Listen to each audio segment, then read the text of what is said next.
আসসালামু আলাইকুম। তো আজকে আপনাদের সাথে শেয়ার করব 38 বডির কামিজ কিভাবে সেলাই করবেন সেটি আপনাদের দেখিয়ে দিব।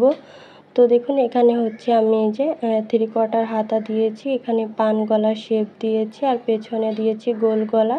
নিচে কতটা ঘের দিয়ে আমি সম্পূর্ণ সেলাই করে দেখিয়ে দিব। আর এই কাটিং ভিডিও আমার এই আসিয়া টেইলারিং একাডেমিতে আমি ছেড়ে দিব, আপনারা চাইলে সেটা দেখে নিতে পারেন, তাহলে বুঝতে আরও সুবিধা হবে। এখন দেখুন আমি যে বডির পার্টটি কেটে নিয়েছি, গলার ডিজাইনটা, তো সেটা আমি যে সেলাই করে দেখিয়ে দিব। তো এখানে আমি 6 ইঞ্চি নিয়েছি গলার এই যে চওড়াটা। এখন আমি এই 6 ইঞ্চি বরাবর এখানে একটি কাপড় উল্টা সাইডে রেখে তার উপরে দাগ দিয়ে বক্রমটি এর উপরে বসিয়ে বক্রমের উপর দিয়ে আমি সেলাই করে নিব। কাপড়টি আমি উল্টা সাইডে রেখে তার উপরে বক্রম বসিয়ে এরপরে বক্রমের উপর দিয়ে আমি সেলাইটা করে নিচ্ছি। তো দেখতে পাচ্ছেন সেমভাবে আমি যে পেছনের পার্টেও আমি যে 6 ইঞ্চিতে দাগ দিয়ে নিচ্ছি। কাপড়টি আমি উল্টা সাইডে রেখেছি, রেখে তার উপরে এভাবে করে যে সেলাই করে নিব একই নিয়মে। তো এই যে দুটি পাশ সেলাই করার পরে সাইডে 1/2 ইঞ্চি মতন রেখে অতিরিক্ত কাপড় কেটে এর উপরে এভাবে করে মুড়িয়ে সেলাই করে নিব। তো দেখুন এভাবে করে এই যে আমি সেলাই করে নিয়েছি। সেমভাবে পেছনের পার্টও 1/2 ইঞ্চি রেখে অতিরিক্ত কাপড় কেটে নিব, নিয়ে এর উপরে এভাবে করে ভাঁজ দিয়ে সেলাই করে নিব। তো দেখতে পাচ্ছেন দুটি পার্ট আমি একই নিয়মে সেলাই করে নিয়েছি। এখন দেখুন সামনের পার্টটি আমি নিয়েছি, নিয়ে এভাবে করে মাছ পয়েন্ট থেকে এপাশে 3 ইঞ্চি ওপাশে 3 ইঞ্চি নিব। নেওয়ার পরে বডির পার্টটি আমি ফিল্টেম পাশে রেখেছি, রেখে এই যে দেখুন সামনের পার্টের যে গলার ডিজাইনটা সেটা এর উপরে রেখে মাছ পয়েন্টে আমি যে চিহ্ন করে নিব, তাহলে যে সেলাই করার সময় সরে যাবে না। আপনারা চাইলে মাছ পয়েন্ট থেকে একটা দাগ দিয়ে নিতে পারেন, তো এই যে সেলাই করে নিতে পারেন, তাহলে আরও সুবিধা হয়। তো এভাবে করে দেখুন এভাবে যে সেলাই করে নিচ্ছি বক্রমের একদম পাশে, বক্রমের উপরে যাতে সেলাইটা না পড়ে সেদিকে খেয়াল রাখতে হবে। তো সেমভাবে পেছনের পার্টেও আমি যে একটা মাছ পয়েন্টে দাগ দিয়ে নিব।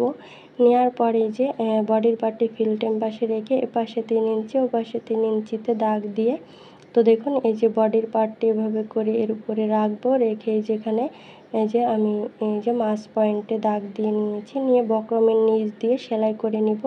বক্রমের উপরে যাতে সেলাইটা না পড়ে সেদিকে খেয়াল রাখতে হবে।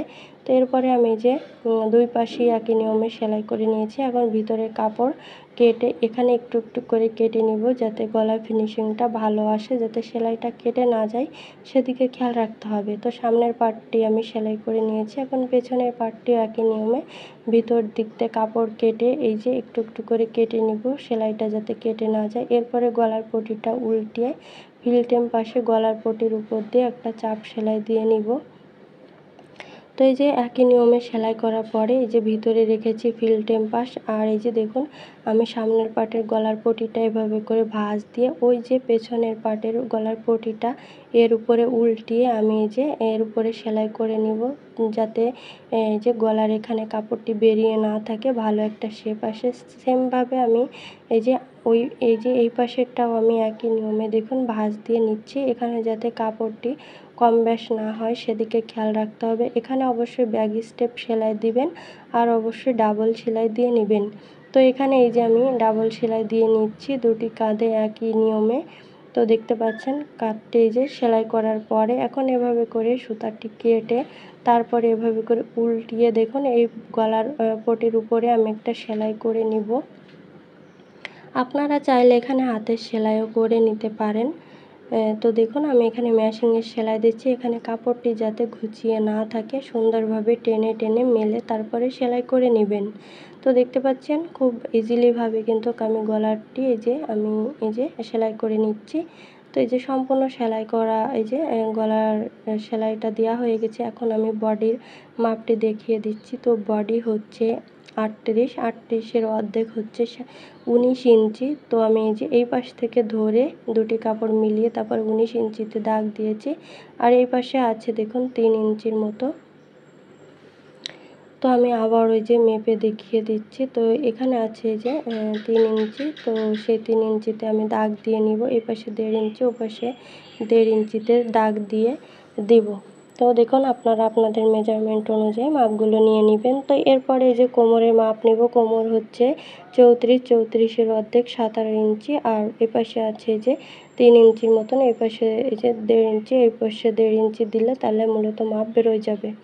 তো এরপর হিপের মাপ নিব। হিপ হচ্ছে 41, 41-এর অর্ধেক হচ্ছে এই যে 20.5 ইঞ্চি। তো 20.5 ইঞ্চিতে দাগ দিব, আর এখানে আছে 3 ইঞ্চি, এপাশে 1.5 ইঞ্চি, ওপাশে 1.5 ইঞ্চি দিলে মূলত মাপ বেরোয় যাবে।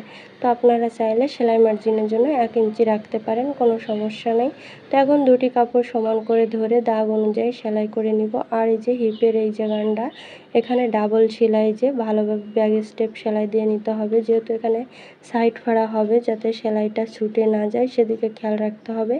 তো এই জন্য আমি এখানে ডাবল সেলাই দিয়ে নিয়েছি। সেমভাবে আমি আরেক পাশেও একই নিয়মে সেলাই করে নিব। এখানে এই যে ব্যাক স্টেপ সেলাই দিয়ে নিচ্ছি। তো দেখতে পাচ্ছেন দুটি সেলাই আমি দিয়ে নিব। তো এই যে দুই পাশে সেলাই করে নিয়েছি। এখন হাতার রাউন্ডটা আমি মেপে দেখিয়ে দিচ্ছি। তো তার আগে হাতার মোহরিতে যে আমি 1 ইঞ্চি নিয়েছিলাম, তো সেই 1 ইঞ্চি 1/2 ইঞ্চি মুড়িয়ে তো তারপরে আরেকটা ভাঁজ দিয়ে এর উপরে যে আমি সেলাই করে নিব। তো দেখুন এই যে 1/2 ইঞ্চির মতন কিন্তু আমি এখানে রেখেছি। রেখে এর পাশে আমি আরেকটা সেলাই দিব একদম কোনা দিয়ে। তো এই যে একই নিয়মে কিন্তু আমি আরেকটা হাতা ওই যে সেলাই করে নিয়েছি। তো দেখতে পাচ্ছেন। এখন দেখুন হাতাটি আমি উল্টা পাশে এভাবে করে ভাঁজ দিব, দিয়ে এই যে কাঁধে যে সেলাইটা দিয়েছি বডিতে, তো সেই কাঁধের সেলাইয়ের নিচের থেকে এভাবে করে আলতোভাবে এই যে রাউন্ড করে সেলাইটা এই যে এভাবে করে দেখুন রাউন্ডটা আমি ঘুরিয়ে মেপে নিয়েছি কতটুকু প্রয়োজন, এই অনুসারে কিন্তু আমি হাতাটা সেলাই করব। তো হাতার মোহরি আমি এখানে নিয়েছিলাম 11-11-র অর্ধেক 5.5 ইঞ্চি। তো 5.5 ইঞ্চিতে দাগ দিয়ে এভাবে করে আমি এইভাবে সেলাইটা করে নিব। এখানে যেহেতু মেপে নিয়েছিলাম সেই অনুসারে আমি এখানে ডাবল সেলাই দিয়ে নিব। একই নিয়মে আমি আরেকটা হাতাও সেলাই করে নিব। এই যে আমি হাতাটি উল্টিয়ে ফিলটেম করে তালপাটের এখানে আমি একটা দাগ দিয়ে নিয়েছি। তো দুটি হাতায় আমি যে তালপাটে দাগ দিয়ে নিয়েছি। এখন বডির পার্টটি আমি উল্টা সাইডে রেখেছি। রেখে এই যে দেখুন এভাবে করে তালপাটটি মিলিয়ে তারপরে আমি সেলাই করে নিব। তো বডির পার্টটি উল্টা সাইডে রেখেছি, হাতার পার্টটি ফিলটেম পাশে রেখে বডির এই যে আর্মহোলের সাইড থেকে এভাবে করে ঢুকিয়ে এই কাঁধের যে জয়েন্ট দিয়েছি, তো সেই জয়েন্ট থেকে এভাবে করে দেখুন সেলাইটা ধরবো আমি হাতার মাছ পয়েন্ট, আর এই যে বডির পার্টের মাছ পয়েন্ট থেকে আমি সেলাইটা ধরবো। আর এখানে এই যে আর্মহোলের সাইডে অতিরিক্ত কাপড়টুকু এই যে ভাঁজ দিয়ে নিচ্ছি, যেহেতু এই যে এখানে কাপড়টি যে বেশি আছে, তো কাপড়টি এভাবে করে ভাঁজ দিয়ে এর উপরে সেলাই করে নিতে হবে। এখানে বেশি জোরে টানা যাবে না, আলতোভাবে সেলাই করে এভাবে করে এই যে দেখুন এই যে সেলাইটা করে নিব, যাতে এখানে কাপড়টি ঘুচিয়ে না থাকে সেদিকে খেয়াল রাখতে হবে। তো এই যে এর উপরে আমি ডাবল সেলাই দিয়ে দিব। তো একই নিয়মে কিন্তু আমি আরেকটা হাতা সেলাই করব। আপনারা সবসময় কাঁধের থেকে সেলাইটা ধরবেন, তাহলে কম বেশ হইলে কিন্তু অল্প একটু খুললেই কিন্তু এই যে কাজটি করা যায়। আর তা না হলে কিন্তু আর্মহোলের সাইড থেকে সেলাইটা ধরলে কিন্তু সম্পূর্ণ খোলা লাগবে। তো এখন দেখুন আমি সেমভাবে আরেকটা হাতাও একই নিয়মে সেলাই করে নিব তালপাট মিলিয়ে। যেহেতু আমি সামনে পেছনে এই যে ছোট বড় করে দিচ্ছি গলা, তো তার জন্য আমি এই যে সামনের পাটে তালপাট কেটে নিয়েছি। তালপাট দিলে বডির একটা শেপ আসে, অন্যরকম দেখতেও ভালো লাগে। এই যে বগলের এখানে কাপড়টি ঘুচিয়ে থাকে না। তো সেমভাবে আমি এই হাতাটি ওই যে একই নিয়মে লাগিয়ে এই যে সেলাই করে ডাবল সেলাই দিয়ে নিব। তো এই যে দুটি হাতা সেলাই করে নিয়েছি। এখন সাইড ফাড়াটা কিভাবে সেলাই করবেন, এভাবে করে দুটি কাপড় সমান করে ধরে নিচে 1 ইঞ্চির মতন নিব।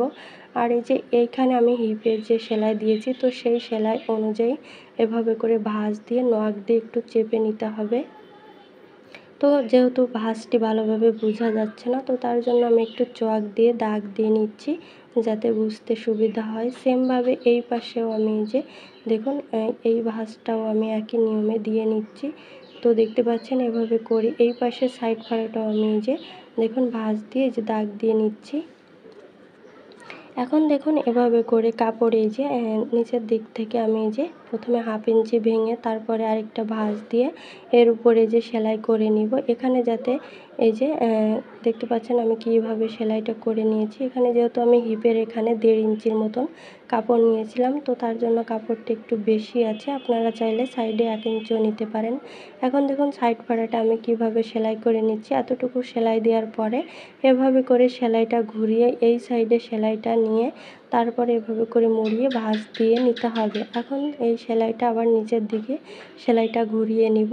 তো তাহলে বুঝতে পেরেছেন আমি এই যে 2 সাইডে কিভাবে সেলাই করতেছি। তো দেখুন কোনো প্রকারে কিন্তু এই যে হচ্ছে না, খুব ইজিলিভাবে কিন্তু আমি সেলাই করতে পারতেছি।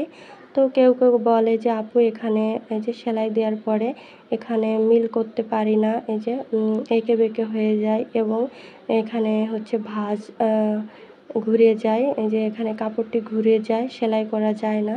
তো আমি যেভাবে দেখিয়ে দিচ্ছি আপনারা এভাবে করে কাজ করবেন। তো আমি একই নিয়মে আরেক পাশেও সেলাই করে নিয়েছি। এখন নিচে এই যে মুড়িয়ে সেলাই দিয়ে নিব। তো সম্পূর্ণ দেখাতে গেলে ভিডিওটি অনেক লং হয়ে যায়, তো তার জন্য আমি কিন্তু এভাবে করে একটু স্কিপ করে দেখিয়ে দিচ্ছি। তো দেখুন এভাবে করে যে সেলাই দিচ্ছি, তো এই যে নিচেও আমি একই নিয়মে 1/2 ইঞ্চি ভেঙে তারপর আরেকটা ভাঁজ দিয়ে সেলাই করে নিব। একই নিয়মে আমি আরেক পাশে এই যে সেলাই করে নিয়েছি। এখন দেখুন এই যে 2 সাইড এবং নিচ দিয়ে সম্পূর্ণ একদম কোনা দিয়ে সেলাই করে নিব খুব সুন্দরভাবে। এখানে যাতে যে সেলাইটা এঁকে বেঁকে না হয় সেদিকে খেয়াল রাখতে হবে। তো সেমভাবে আমি এই যে এক পাশে সেলাই করে নিয়েছি, আরেক পাশে একই নিয়মে সেলাই করে নিব।